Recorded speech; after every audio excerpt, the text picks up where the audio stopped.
भारतीच खऱ्या अर्थाने जर कुणी प्रभागामध्ये नाव केलं असेल तर भाऊचं नाव घ्यायला काय हरकत नाही, हे पहिल्यांदा मी सगळ्यांच्या साक्षीने सांगतो. कारण ते भारतीय जनता पक्ष सगळ्यात मोठा करायचं काम कोणी, आता महत्वाचं म्हणजे भारतीय जनता पक्षावर आपल्याला बोलणं गरजेचं आहे. आणि तेजी मुळे जे रुजवायचं काम कुणी केलं असेल प्रभागामध्ये तर हे आपल्या भाऊनी केलेलं आहे.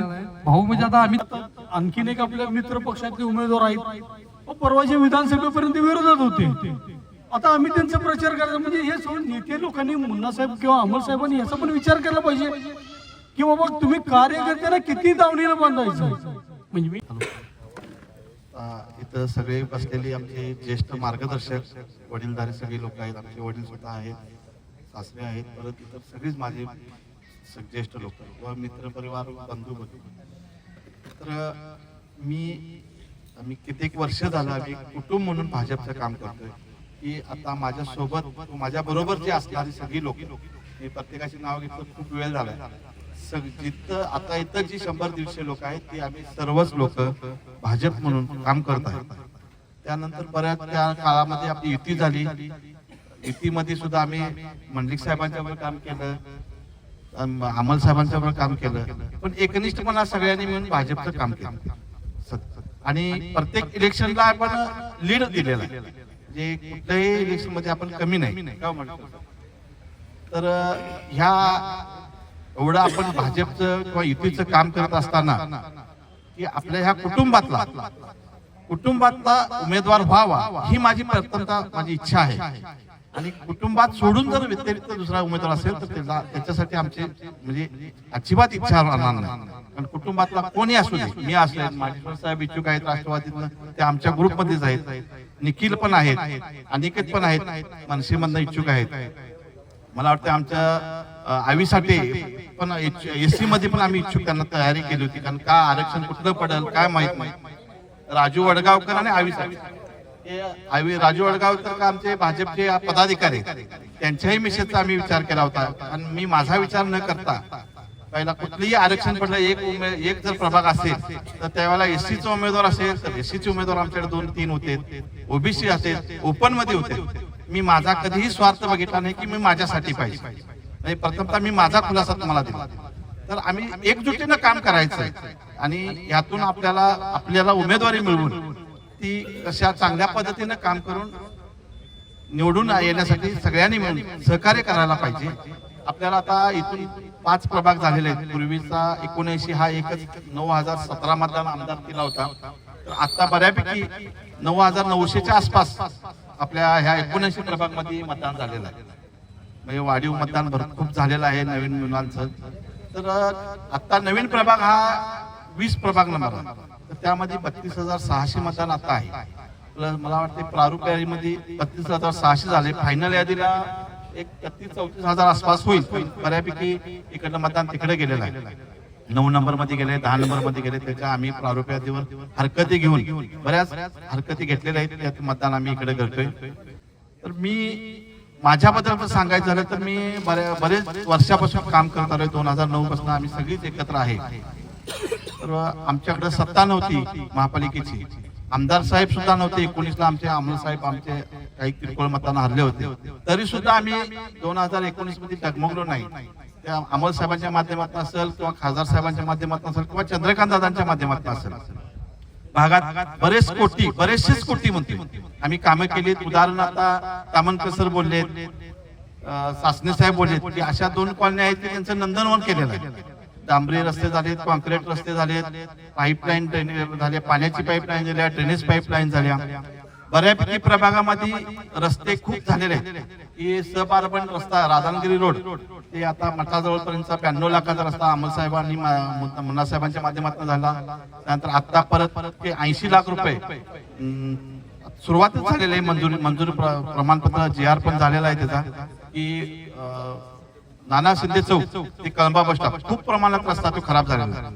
त्याही रस्त्याची दुरावस्था बघितल्यानंतर पालकमंत्री आपले माधुरताई मिसाळताई व आमदार आपले लाडके आमदार अमल माडिक साहेब यांच्या माध्यमातून त्याला 80 लाख रुपये सुद्धा लागलेले आहेत.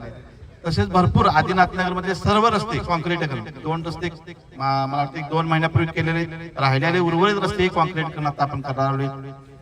महाराष्ट्रनगरमध्ये रस्ते झालेले आहेत. साळुंके नगरच्या हॉल बाळासाहेब साळुंके साहेबांचा हॉलच्या समोर सर्व रस्ते कॉन्क्रीट करण्यात ते 4 रस्ते आहेत ते पण कॉन्क्रीट करण्यात झालेलं आहे. हॉल पण झालेलं काही ठिकाणी. अशी बरीचशी कोट्यावधी रुपयाची कामं झाली. तर माझी सर्वांना कळकळीची विनंती आहे की इच्छुक उमेदवार खूप आहेत. म्हणजे वारंवार मी ते का सांगायला की आम्ही एकजूट आहे. आमच्या ग्रुपमध्ये कुणालाही तिकीट मिळावं ही आमची अपेक्षा आहे. मग ते कुठलाही गट असू दे. भाजपसाठी आम्ही पहिल्यांदा प्रथमतः दावेदार करणार, कारण आम्ही अमोल साहेबांच्यासाठी खूप राबलेला आहे. प्रत्येक वर्षी आम्ही त्यांना प्रत्येक इलेक्शनला त्यांना खूप मतदान लीड निवडून दिलेलं आहे. खासदार साहेबांना तसंच आम्ही त्यांच्या पाठीशी राहिलोय. संजय दादांच्या सुद्धा पाठीशी राहून त्यांना जवळजवळ 700-800 मतांना लीड दिलेलं ह्या प्रभागामध्ये. त्यामुळे आमची इच्छा अशीच राहणार आहे कायमस्वरूपी की आपल्याला उमेदवारी मिळायला पाहिजे. त्यामध्ये कुठल्या गटातनं मिळतील हा आम्ही विचार न करता युतीतनं तिकीट मिळाले तरी आनंद आहे. त्यामध्ये आम्ही सर्व सक्षम उमेदवार आहेत. तर विनंती सर्वांना एवढीच आहे की सर्वांनी मिळून इतर भागामध्ये जाऊन मतदान कसं घेता येईल, पै पाहुणे कसे असतील, खूप लोक आपल्या भागात परिचयाचे आहेत. तर सर्वांनी आम्हा सर्वांना मदत करावी हीच माझी विनंती असते. धन्यवाद. तसेच सर्व मान्यवरांना हार्दिक अभिवादन. येणाऱ्या निवडणुकीमध्ये सर्वांनी एकरूप होणं गरजेचं आहे. म्हणजे एक गटा राहणं गरजेचं आहे. दरवेळेला प्रत्येकावर काहीतरी अन्याय होतोय आणि मग प्रभागामध्ये कोणतरी बाहेरचा येतोय किंवा ज्यानं ह्या गटासाठी, म्हणजे आता मी तरी माडी गटांना हे नंतर आहे सोडा, मी तर 2009 पासून माडी गटांना मदत केली आहे आणि त्याचे परिणाम पण भोगले. म्हणजे 10ला मी निवडून पण आलो असतो, पण निवड त्या कारणासाठी मी परिणाम भोगल्या. त्यामुळे इथं पुढे असं होऊ नये. काय होतं, आपल्या फाटाफूट झाली की मग विरोधक त्याचा गैरफायदा घेत असेल आणि नको ते लोक निवडून येत असतात आणि प्रभागातले लोक बाजूला राहतात. त्यामुळे सगळ्यांनी ह्या वेळेला, जिथं मी मगाशी सुनरावनं पण सांगितलं की काही गोष्टी आता जे आता आणखीन एक आपल्या मित्र पक्षातले उमेदवार आहेत, परवाच्या विधानसभेपर्यंत विरोधात होते. आता आम्ही त्यांचा प्रचार करायचा, म्हणजे हे सोडून नेते लोकांनी, मुन्ना साहेब किंवा अमोल साहेबांनी याचा पण विचार केला पाहिजे की बाबा तुम्ही कार्यकर्त्याला किती दावणीला बांधायचं. म्हणजे मी सुनीलरावांना मागं पण सांगितलं की तुम्ही कधी पण आपण जाऊया, चला मुन्ना साहेबांना मी विचारायचं काम करतो. कारण मला काही हे काही असल्या गोष्टी मी, म्हणजे सर असू दे मुन्ना साहेब, मी स्पष्ट बोलणारा माणूस आहे. कारण आम्ही तुमच्यासाठी म्हणजे स्वतःच्या घरादाराची राख राखोळी केली. पण बऱ्याच जणांना माहिती आहे, राख राखोळी करून घेतल्या या राजकारणासाठी. त्यामुळे आम्हाला काही गोष्टी पटत नाही. त्यामुळे आता सुनीलराव राबत्यात, मी काय माझी भूमिका स्पष्ट आहे. मी राष्ट्रवादीकडनं उमेदवारी मागितली आहे. आता सुनीलराव म्हणले आपण एकत्र काम करतोय, ते म्हणले असं भागातलं हे, म्हणजे त्यांना म्हणतो की तुम्ही एक ठराव करून घ्या बाबा, कोण कोण इच्छुक उमेदवार आहेत त्यांची नावं घ्या, तुम्ही पक्ष तुमच्या वरिष्ठांच्या पक्षाच्या वरिष्ठांना द्या की बाबा असं आहे.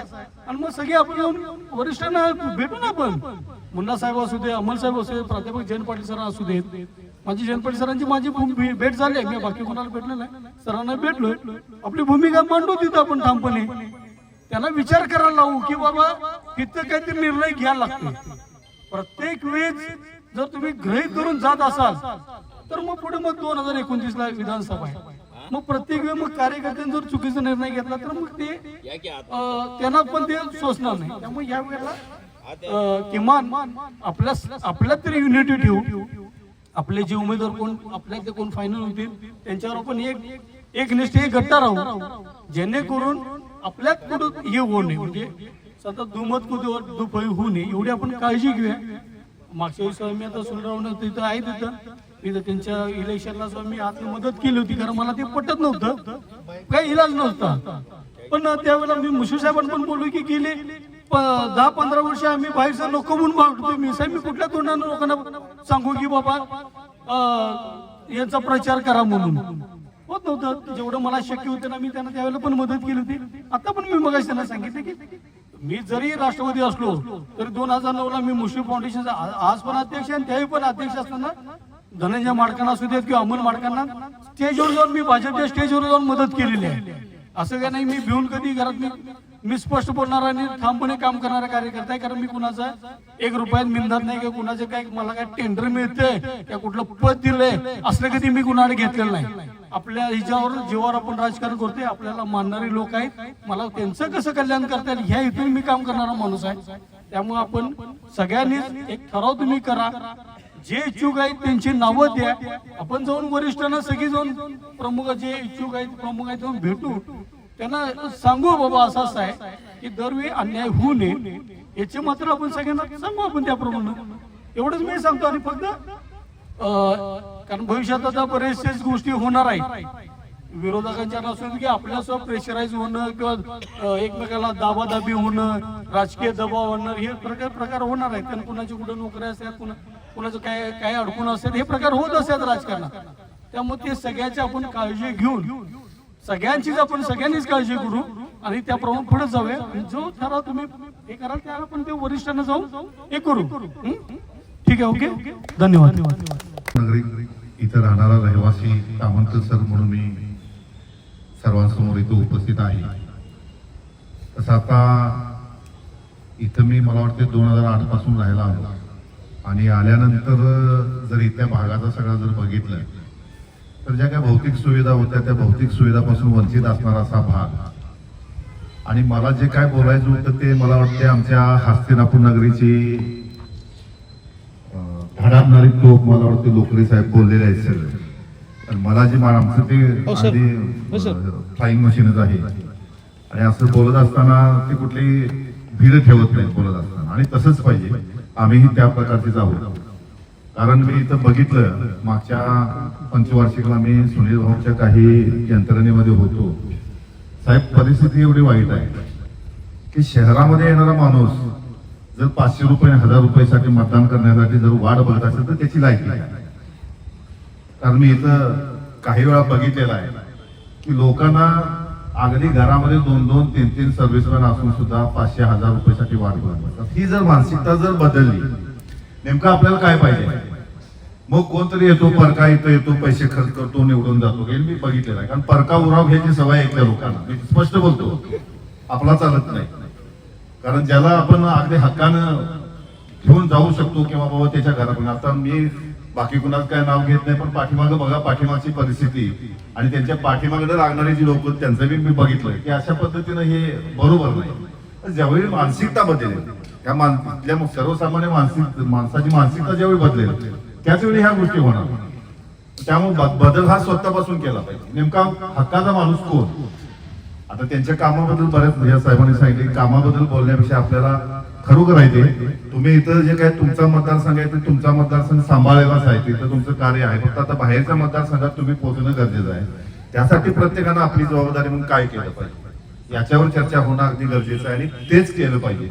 आता सुद्धा आमची बसल्यानंतर चर्चा झाली की बाहेरचे जे मतदान आहे, तुम्ही इथं आता सगळीकडे आहेत, तो काय विषय नाही, पण बाहेरच्या ज्या काही आपलं आता नवीन जे वॉर्ड आपल्यामध्ये आलेले आहेत त्या वॉर्डामध्ये आपण पोहोचणं गरजेचं आहे. कोणत्या प्रकारे पोहोचणं, त्यावर आपण संघटनात्मक कार्य कसं केलं पाहिजे याची काहीतरी आपण आखणी केली पाहिजे आणि त्याच्या पद्धतीने आपण पुढे गेलं पाहिजे. तर निश्चित वाडकर साहेबांचं भवितव्य अगदी उज्ज्वल आहे म्हणजे पुढं, पण आपण त्यांना इथून महानगरपालिकेत पाठवून देणं गरजेचं आहे. आणि त्यासाठी आपण कशा पद्धतीने प्रयत्न केला पाहिजे. निश्चित प्रत्येकानं आता इथं बऱ्याच जणांचं बोलणं झालं की प्रत्येकानं आपल्या संबंधित कोण असतील, पैपाहुणा असतील किंवा काय असतील यांच्याशी अगदी संपर्क साधून माणूस, आता माणसाबद्दल सांगायची काही गरज नाही, प्रत्येकाला माहिती आहे की काय पद्धतीने तो माणूस राहतो किंवा काय पद्धतीने त्यांनी कामं केलेली आहे. आता आमच्या हस्तिनापूर नगरीच्या बाबतीत जर विचार केला तर मला वाटतं आपल्याला सांस्कृतिक हॉल नव्हता, बसायला त्या जागा सुद्धा नव्हता, रस्ते होते. तर ह्या भौतिक सुविधा ज्या होत्या तर आता कुठेतरी तो विकास दिसून यायला, म्हणजे ह्या विकासाला मला वाटते 15-20 वर्ष गेली आम्ही आल्यापासून. नेमकं विकास कशाला म्हणायचे आता आम्हाला कळायला लागलं. तर रस्ता आहे हे आहे काहीच नव्हतं. अगदी आमच्या दारातल्या सुद्धा रस्ते असेल त्यांनी स्वतः उभारून करून घेतले. त्यांचं माझं वैयक्तिक संबंध आहे म्हणून नव्हे, तर एक सामाजिक जबाबदारी. कारण समाजासाठी काम करत असताना जे समाजामध्ये काम करतात त्यांनाच माहिती असते की काय पद्धतीने आपण समाजासाठी करायला लागते. आपल्या घरावर तुळशीपत्र ठेवून काम करावं लागतं. आपल्या सगळ्या बायका पोरं असतील किंवा आपलं कुटुंब असल्या कुटुंबाकडे दुर्लक्ष करून आपलं तिथं ते करावं लागतं, तेव्हा कुठेही नाव होतं. पण याचं दुर्दैव साहेब हे वाटतं की लोकांना आजकाल एक कामं नको आहेत, पैसा पैसा. मागच्या वेळी बघितलं अगदी 4.5 पर्यंत लोक बाहेर पडले होते, पाकिट येते का नाही बघा, अगदी सुशिक्षित लोक. मग हे काय म्हणजे नेमकी ही मानसिकता कधी बदलणार? आमच्या कोल्हापूरची मानसिकता ही अशीच आहे, त्याला काय पर्याय नाही. यासाठी आपल्यामध्ये बदल करून जास्तीत जास्त लोकांना आपण ह्या प्रवाहामध्ये आणू. बाबा या माणसाबद्दल हा माणूस जाणं तिथं का गरजेचं आहे, कुठलीही सत्ता नसताना म्हणजे पदावर नसताना जर एवढं काम करू शकतो तर पदावर गेल्यानंतर तो व्यक्ती काय काम करू शकेल हे आपण त्यांना पटवून देणं गरजेचं आहे. निश्चितच त्यांच्या उज्ज्वल भवितव्यासाठी मी शुभेच्छा देतो. मी थांबतो. जय हिंद, जय महाराष्ट्र. सुनील वाडकर आणि भारतीय जनता पक्ष याबद्दल आपल्याला काय वाटतं एवढं फक्त सांगितलं तरी चालेल. बाकीचं जे काही आहे ते समजलं जाईल. भावना सगळ्यांनाच व्यक्त करता येतात, धाडस असतं असंही नाही.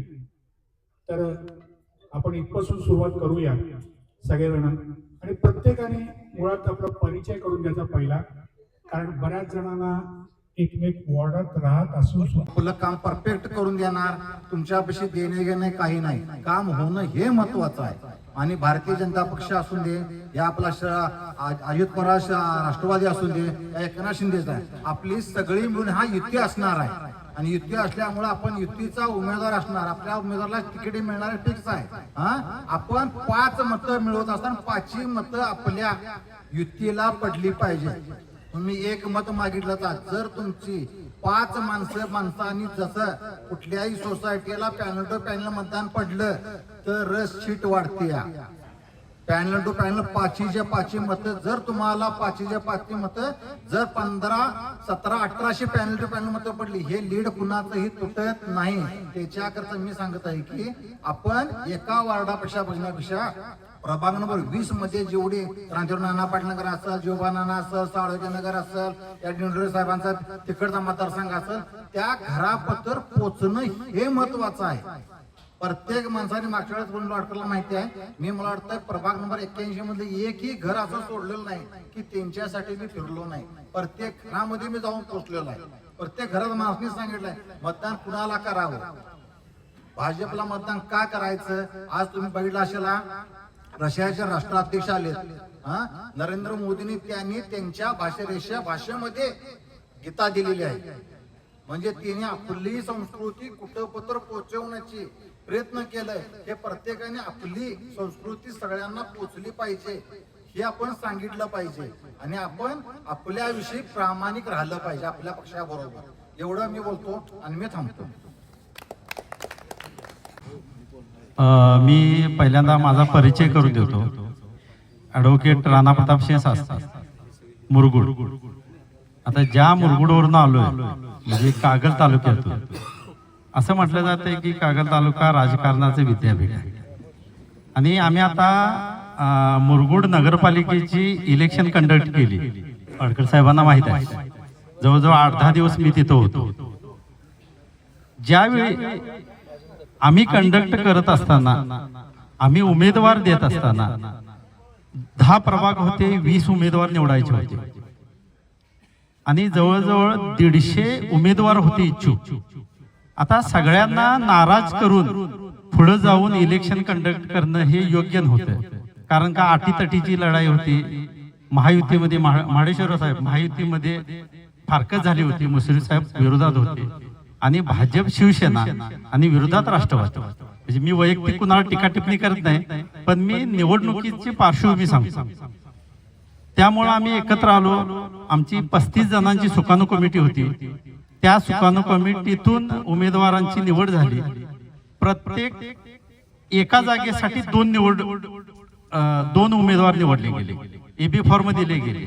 आणि ज्यावेळी छाननी होती त्यावेळी युती झाली. आदल्या दिवशी रात्री भाजप शिवसेनेची युती झाली आणि त्यानंतर उमेदवार ठरले. आता त्यानंतर उमेदवार ठरल्यानंतर सगळ्यांच्यात साहेब एक ठरलं होतं, कुणालाही उमेदवारी मिळू दे. ज्याला उमेदवारी मिळाली नाही त्यांचं राजकीय भविष्य पुढच्या वेळी नेते लोक ऑटोमॅटिक हे करतील, पण ज्यांना मिळाली त्यांच्या पाठीशी ठामपणे राहायचं. आणि मला अभिमान वाटतो, मुरगुडच्या इलेक्शन मध्ये आम्ही ज्यावेळी कंडक्ट केलं त्यावेळी कुठंतरी निम्म्या सीटा येतील आणि नगराध्यक्ष पदाची इलेक्शन लागेल असं आम्हाला वाटत होतं. जसं जसं वातावरण होत गेलं आणि सगळ्यांनी उत्स्फूर्तपणे प्रतिसाद दिला. 21 तारखेला 21-0 मुरगुडची नगरपालिका झाल्याशिवाय राहणार नाही. भाजप शिवसेनेची सत्ता येणार. आता हे बोलत असताना तुम्ही म्हणाल ते मुरगुडचा विषय हित कशाला, 2016ला मी साहेब ह्या सुर्वेनगर समता कॉलनीमध्ये राहायला आलो. 16च्या अगोदर माझं मत आहे तुमची इलेक्शन झाली होती. 15ला इलेक्शन झाली होती, 16ला राहायला आलो. त्याच्या अगोदर 2-3 इलेक्शन मध्ये बाहेरचेच उमेदवार आपल्याला लाभले असे मला लक्षात आले. मग बाहेरचे उमेदवार, आपले उमेदवार कॅपेबल असताना, इथं लोकांशी कनेक्ट असताना जर आपल्याला बाहेरचे उमेदवार येत असतील तर प्रभागाचा हा अपमान, मी तरी प्रभागाचा अपमान मानतो. कारण का फार चांगली फळी कार्यकर्त्यांची इथं आहे आणि बाहेरचा उमेदवार येतो, तो एका रात्रीत निवडून येतो. मला कोणाला एलिगेशन करायचं नाही, लोकशाही आहे. कोल्हापूरमध्ये कोणी कुठेही उभा राहू शकतो, पण स्थानिक का नाही? स्थानिक एवढ्यासाठी पाहिजे की 2 मिनिटाच्या अंतरावर चालत जाऊन सुद्धा त्याच्या दारात आपण बसू शकतो. त्याला जर भेटायला 2-2 तास 3-3 तास लागत असतील तर आपले प्रश्न कधी सुटणार? आता इथं इच्छुक भरपूर आहेत. इच्छुक भरपूर असताना आपला प्रभाग 32,000 मतदारसंघाचा आहे. हा प्रभाग पहिल्यासारखा 6,000 आणि 7,000चा नाही. आपण पोचणं गरजेचं आहे. म्हणजे फक्त आपला प्रभाग धरून चालणार नाही, प्रत्येक प्रभागात आपण गेलं पाहिजे. आणि जे काही इच्छुक आहेत त्यांनी सगळ्यांनी आपला अजेंडा समोर साहेब ठेवला पाहिजे. मी काय करणार आहे, मी काय केलंय ते जर समोर आलं. आता शेवटी उमेदवारी ही नेते लोकच देणार, नेतेच ठरवणार. पण आपल्या प्रभागातून बरेचसे आता वाडकर साहेब इच्छुक आहेत, निलेश इच्छुक आहेत, महाडेश्वर साहेब इच्छुक आहेत आणि कोण कोण नावं निघतील जशी जशी निवडणूक जवळ येईल. सगळेजण कॅपेबल आहेत. पण याच्यातून एका दुसऱ्याला उमेदवारी मिळणार. पण ज्यावेळी उमेदवारी मिळेल त्यावेळी मी उभारलोय ह्या भावनेनं आपण काम करणं गरजेचं आहे. तर प्रभागात आपला नगरसेवक होईल. कारण का, जर महायुती झाली तर उमेदवार कमी येणार. जर महायुती महाडेश्वर नाही झाली तर प्रत्येक पक्षाचे उमेदवार होणार. मग प्रत्येक पक्षाचे उमेदवार होत असताना आपल्या 79 मध्ये किंवा आपल्या प्रभागातील नगरसेवक होणं गरजेचं आहे. त्यासाठी महायुती होणार हे काळ्या दगडावरची रेषा आहे. कारण का, नगर परिषद नगरपंचायतीचा विषय आमचा वेगळा होता, लोकल लेवलला होता. पण महापालिकेचा विषय जर बघितला तर दोन्ही मुख्यमंत्र्यांनी इंडिकेशन दिलेलं आहे की महापालिकेला महायुती होणार. आता महायुती होत असताना 5 सीटा आपल्याला द्यायच्या. 5 सीटा ज्यावेळी निवडल्या जातील त्यावेळी निदान 1-2 नगरसेवक आपल्या भागातील असावेत, जेणेकरून आपण त्यांच्या दारात जाऊन त्यांच्याकडून कामं घेऊ शकतो. अशा पद्धतीने सगळ्यांनी सारासार विचार करून जे पक्ष उमेदवार देईल, आता भाजप देईल, शिवसेना देईल किंवा राष्ट्रवादी देईल, त्यांच्या सीटेच्या अरेंजमेंटवर त्या उमेदवाराच्या पाठीशी आपण ठामपणे राहणं गरजेचं आहे. आणि ज्यांना उमेदवारी मिळालेली नाही त्यांच्या कामाची पोचपावती कुठंतरी साहेब नेते घेत असतात. कुठं ना कुठं त्यांना संधी मिळत असतात. पण हितच जर आपण ह्याला उमेदवारी मिळेल मग त्यानं काहीतरी करायचं, दुसऱ्यानं काहीतरी करायचं, ह्यामुळे काय होईल, मला अशी भीती वाटते, ह्यामुळे काय होईल, प्रभागाचा नगरसेवक होणार नाही. मग कारण का 5 जर निवडायचे असतील तर एका घरातील सुद्धा निवडले जाऊ शकतात. फक्त आरक्षणाचा मुद्दा आहे. आरक्षणाच्या मुद्द्यावर जर असेल तर एका गल्लीचे सुद्धा उमेदवार होऊ शकतात. असं नाही अ ब कड जर असेल तर आपल्या डोक्यात एक विषय असेल की 79ला अ देतील, 81ला ब देतील किंवा 82ला क देतील. नाही, 20 अ ब क ड हे एका गल्लीतील सुद्धा उमेदवार निवडून जाऊ शकतात. ही प्रचाराची यंत्रणा आहे. कारण का त्या यंत्रणेतून मुरगुडची नगरपालिका आम्ही कंडक्ट केलेली आहे. त्याच्यामुळं माझी एक नम्र विनंती आहे, आपल्या भागातील आपल्या प्रभागातील नगरसेवक झाले पाहिजेत. मग 1 होते 2 होते, जेवढे जास्त होतील तेवढा आपल्यालाच फायदा. त्यामुळं त्यांच्या पाठीशी आपण ठामपणे उभा राहू आणि आपल्या प्रभागात कसा नगरसेवक होईल याकडे लक्ष देऊ आणि त्या पद्धतीनं सगळे एकत्र एकसंघ राहू आणि त्यावेळी इलेक्शन कंडक्ट करू. आता गेल्या वेळी 2 इलेक्शनला मी पाहिलं, ज्या घराची पायपुसणी सुद्धा 2-2 हजारची आहे ती लोक 500 आणि 1000 रुपयासाठी 4:30 पावणे 5 वाजेपर्यंत निवडणुकीला बाहेर पडले नाही. हे मी मुरगुडात पाहिलं. म्हणजे गाव मधून मी सांगत नाही, आपले इकॉनॉमिकल स्टेटस त्यांचं आपल्यापेक्षाही कमी असून सुद्धा लोकांचं राज्यात 1 नंबरला आम्ही वोटिंग दिले 88.86%. आता हे होत असताना 3:30 वाजता आम्ही जवळजवळ 75% वोटिंग दिले. त्यावेळी आम्ही कुठलाही विचार केला नाही, फक्त गावाचा आणि पक्षाशी कुणी असू दे, राष्ट्रवादीशीच ठाम राहिले, भाजप शिवसेना त्या पक्षाशीच ठाम राहिले आणि मात्र निवडणूक निर्बळ आणि वादविवाद विरहित राहिले. मुरगुडचा तसा कधीही इतिहास नाही की वाद न होता मुरगुडची इलेक्शन झाले असेल तर 2025ची. अशा पद्धतीचं चांगल्या पद्धतीचं वातावरण करूया, चांगल्या उमेदवारांच्या पाठीशी राहूया. उमेदवारी कुणाला मिळेल कुणाला नाही मिळेल, पण आपण एकत्र राहू, जेणेकरून आपल्या प्रभागाचा नगरसेवक होऊ दे. नाहीतर काय होतं, आपल्यात आपण भांडतो आणि दुसराच कोणतरी लोणी घेऊन जातो. अशा पद्धतीचं होऊ नये एवढीच मी एक विनंती करतो आणि इथं थांबतो. जय हिंद जय महाराष्ट्र.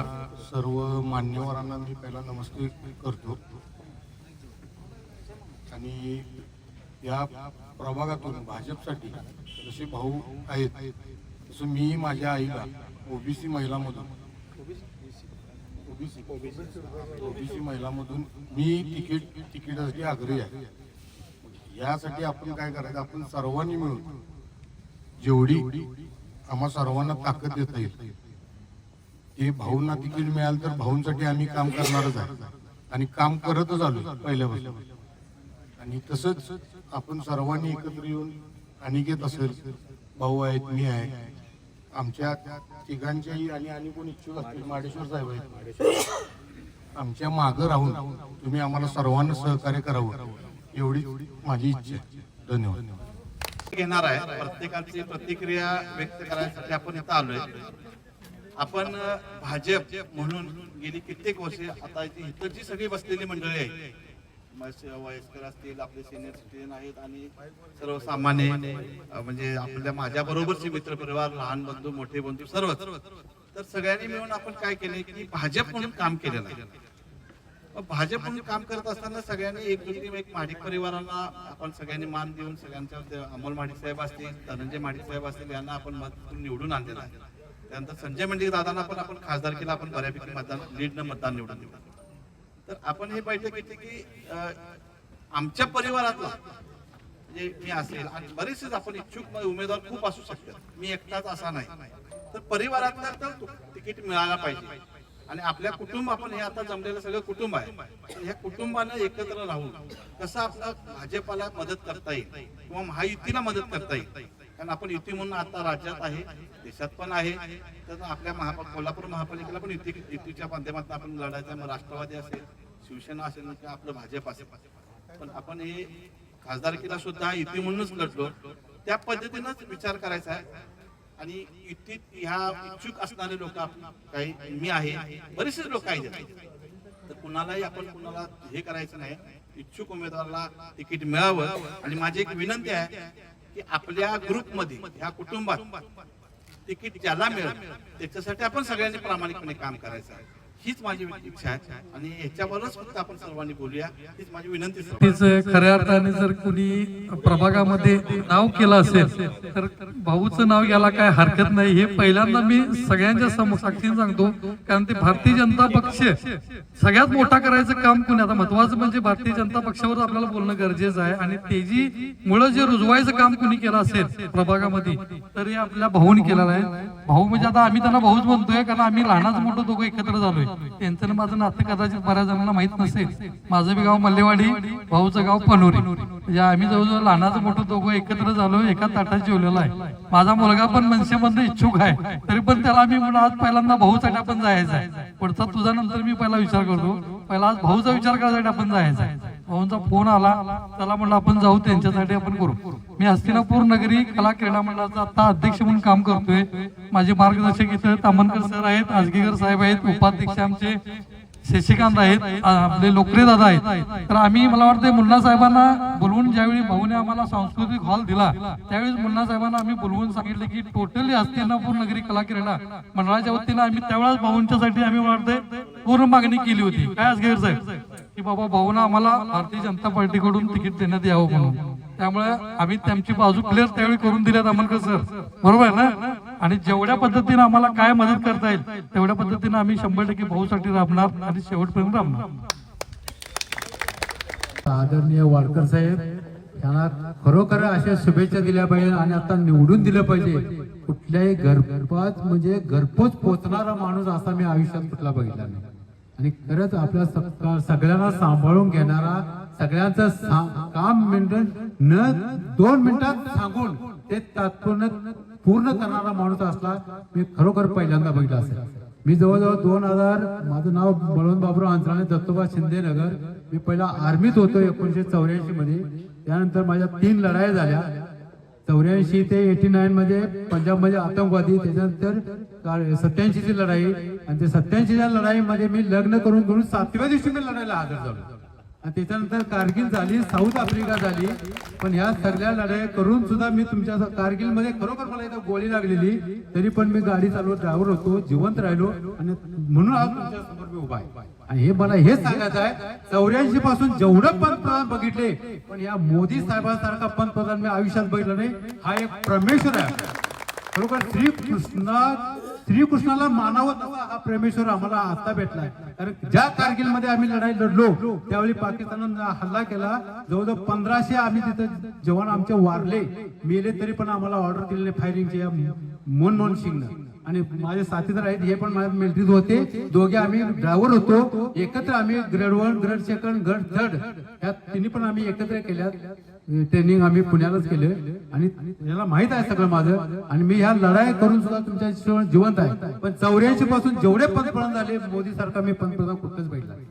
तर त्यावेळी आमच्याकडे जे हत्यार होतं आणि आता काय हत्यार आहे आणि आता काय आर्मी आहे ती खरोखर या मोदी साहेबांच्यामुळे पुरा वर्ल्ड मध्ये आपलं नाव झालंय. याच्यात मला खरोखर गर्व व्हायचा आहे आणि मोदींना मी खरोखर सलट करतो. आणि तसा आणि ह्यासाठी मी जन्माला आल्यापासून त्यापासून जोपर्यंत जिवंत आहे, माझं खानदान जिवंत आहे, तोपर्यंत मतदान करण्यानंतर भाजपालाच करणार, त्याचा वादच नाही. आणि जोपर्यंत आता आम्ही अमोल साहेब सुद्धा उभा होते त्यावेळी आमच्या बऱ्याच मिटिंग झाली. आता लाहोर साहेबांनी लोकांना सांगितले एकदम ग्रेट असं भाषण व्हायला पाहिजे आणि सगळ्यांनी ते जाणून घेतलं पाहिजे. आपण जर नाही सुधारलं तर आपली पिढी सुधारणार नाही हे ठरलेलं आहे.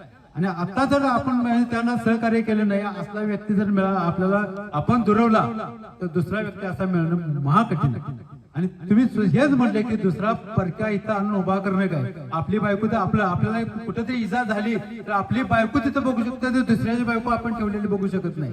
आता तुम्ही सांगितलं ते वाक्य मला पटलं. आणि खरोखर या आपल्या घरच्या उमेदवाराला निवडून देणं ही आपली सगळ्यांची कर्तव्य आहे. आणि सगळ्यांनी आपलं मत एक आहे तर 4 मतं कशी गोळा करायची आणि साहेबांना कसं निवडून द्यायचं त्या सगळ्या आपल्याच्या हातात आहे. एवढं मात्र अक्षरशः सगळ्यांनी डोक्यात ठेवा आणि मतदान त्यांना करा. एकदा त्यांना महापालिकेत जाऊया. 23 वर्षे मी महापालिकेत नोकरी केली आणि ती मी महिला बाल कल्याणची महिलांच्या सगळी केली. पण कुठल्याही पक्षाचे असं मी पूर्ण या कोल्हापुरात प्रत्येक ठिकाणी 1-1 वर्ष मी प्रत्येक महिलांचा सभापती मीच होतो. कुठे त्या गाडी कोण जात नव्हतं महिला आहेत म्हणून, तर आर्मीवाला मी आहे म्हणून प्रत्येक सभापती म्हणायच्या अंतराळे मामा ठेवा. माणूस मी इमानदारीने वागायला लागतो तेव्हा दुसरा माणूस आपल्याला ओळखतो. आणि ह्यासाठी आपण सगळ्यांनी एकजूट करून त्यांना निवडून आणूया. आणि आपल्याला प्रभागाचा एक नागरिक आपण नागरिक आहे म्हणून त्यांना उमेदवारी आता दिलेली असेलच साहेबांच्या काही विषयच नाही. पण त्यांच्या पाठीशी आपण जेवढं उभा राहता येईल आणि मला 1-2 मतदान कसं गोळा करता येईल तेवढं करून आपण त्याच्या पाठीशी खंबीर आपला नेता आहे त्यांना निवडून आणूया. एवढीच माझी एक सगळ्यांना विनंती आहे. आणि तेवढंच बोलून मी माझे भाषण संपवतो.